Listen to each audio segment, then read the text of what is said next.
Assalamualaikum warahmatullahi wabarakatuh. Saya Rika Anisya dengan NIM 0802828253055. Di sini saya berasal dari kelompok dari kelas L1 Matematika akan mengerjakan tugas outro nomor 1. Nah, di mana ini soalnya ada Pak Dengkot memiliki N ekor bebek. Dia ingin menempatkan bebek-bebeknya tersebut pada kandang-kandang. Dia juga ingin agar setiap kandang berisi paling banyak N ekor bebek.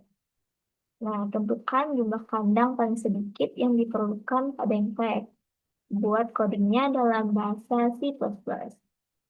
Nah, sini sebelum kita ke codingan C++-nya, kita pahami dulu bagaimana eh, program ini, logika programnya. Di sini aku udah ada deskripsi dan cerita program. Di mana program ini tuh kan menghitung jumlah kandang minimum untuk bebek dimulai dengan menjalankan program utama. Lalu kita mendeklarasikan 3 variabel bertipe integer, yaitu N untuk jumlah bebek, M untuk kapasitas kandang, dan kandang untuk hasil perhitungannya. Lalu program meminta pengguna untuk memasukkan jumlah bebek dan menyimpannya ke variabel n. Kemudian program meminta kapasitas kandang dan menyimpannya ke variabel n. Selanjutnya program menghitung jumlah kandang penuh dengan membagi nilai variabel n dengan m. Lalu menyimpannya ke variabel kandang. Nah, terus masuk ke if, jika masih ada sisa bebek setelah pembagian, maka kandang ditambah dengan 1. Setelahnya, program menampilkan jumlah kandang yang diperlukan. Lalu, untuk algoritma deskriptifnya itu, yang pertama membuat program, lalu deklarasikan variabel n, dan kandang dengan tipe data integer. Lalu input nilai n sebagai jumlah bebek, input nilai m sebagai jumlah kapasitas maksimal kandang, lalu hitung jumlah kandang penuh dengan membagi jumlah bebek dengan kapasitas per tiap kandang. Lalu program mengecek apakah masih terdapat sisa bebek yang masih belum tertampung. Jika masih ada, maka jumlah kandang ditambah 1. Lalu selanjutnya tampilkan jumlah kandang. Selesai.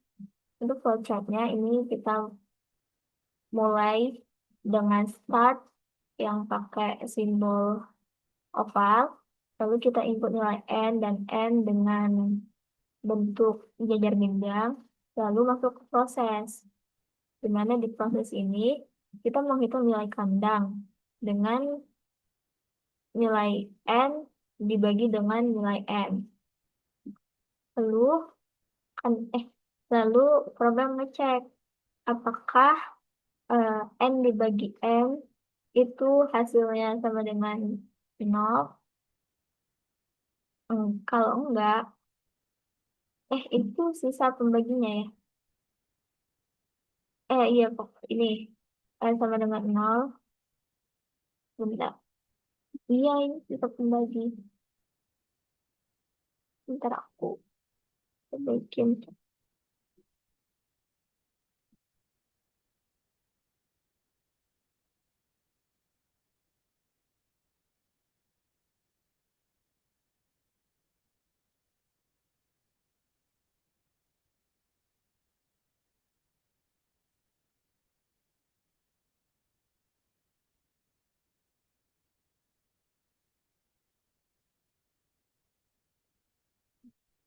Nah, jadi lanjut.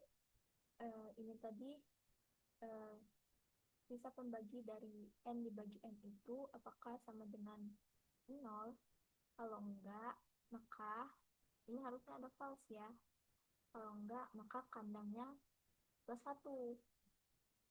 Jadi misal nih, kayak yang di contoh ini tadi, contoh inputnya 12, terus masih dengan isi kandang 5 kan.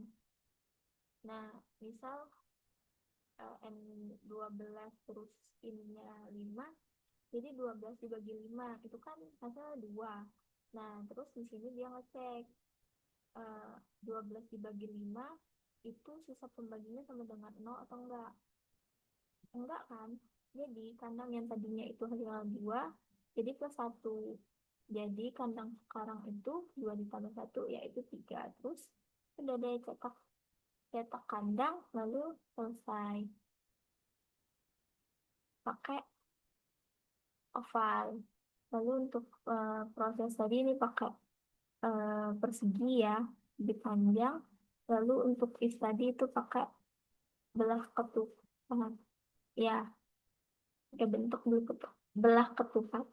Lalu untuk sudokotnya, ini kita deklarasi variabel dulu yaitu n, dan kandang IP integer.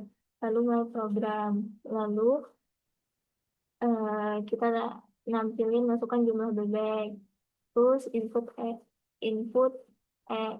input jumlah bebek yang disimpan di n. Lalu lanjut ke masukkan maksimal isi kandang. Lalu input input maksimal isi kandang yang disimpan di n. Lalu kandang. Kandang itu n dibagi n. Terus masuk ke if. Kalau misalnya hasil pembagi dari n dibagi n itu tidak sama dengan 0, maka mulai lagi. Maka program bakalan nambahin kandang yang udah kita dapat tadi sama 1. Lalu selesai. Ini n untuk if. Lalu tampilin jumlah kandang yang diperlukan yang berasal dari variabel kandang. Lalu selesai. Program selesai. Nah, untuk program C++-nya bisa kita buka di sini. Nah, ini kita pakai include iostream. Ini gunanya untuk memanggil library iostream agar kita bisa menggunakan input dan output, yaitu si in dan si out. Lalu using namespace std ini biar kita nggak perlu pakai std di setiap kita menggunakan fungsi si in dan si out. Lalu intemain ini sebagai program utama ya. Lalu kita mulai program pakai buka kurung kurawal. Lalu kita deklarasi variabel n dan kandang dalam bentuk integer.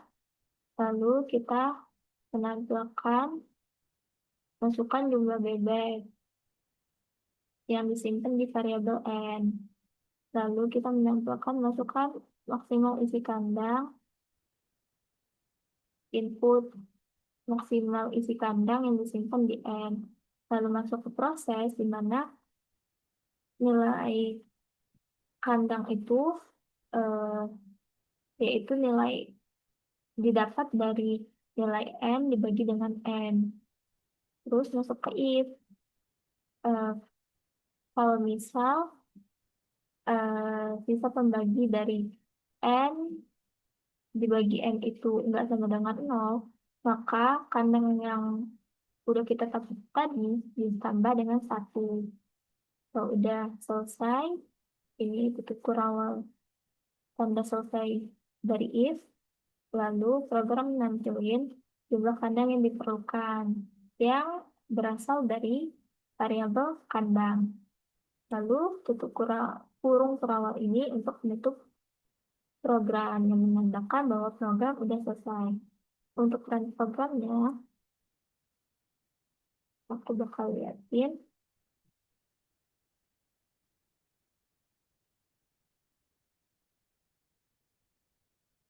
Nah, misalnya jumlah bebeknya 12 ya, yang kayak di contoh tadi. Terus maksimal isi kandangnya itu 5. Nah, jadi jumlah kandang yang diperlukan itu 3. Jadi, ibarat tuh tadi di sini kan, 12 dibagi 5, itu kan hasilnya 2. Nah, terus di sini di if ini dia 12 dibagi 5, itu sisa pembaginya sama dengan 0 enggak? Enggak sama dengan 0 kan? Bener nih. Berarti kandang tadi, benar. ini kan tadi 12 dibagi 5 itu kan 2. Sisa pembaginya itu nggak sama dengan 0. Bener nih, karena sisa pembaginya itu 2 kan. Nah, jadi karena benar, kandang yang tadinya 2 itu ditambah dengan 1. Jadi itulah mengapa hasil jumlah kandang yang diperlukan itu 3. Ya, mungkin itu saja penjelasan dari saya mengenai tugas nomor 1. Saya akhiri. Wassalamualaikum warahmatullahi wabarakatuh.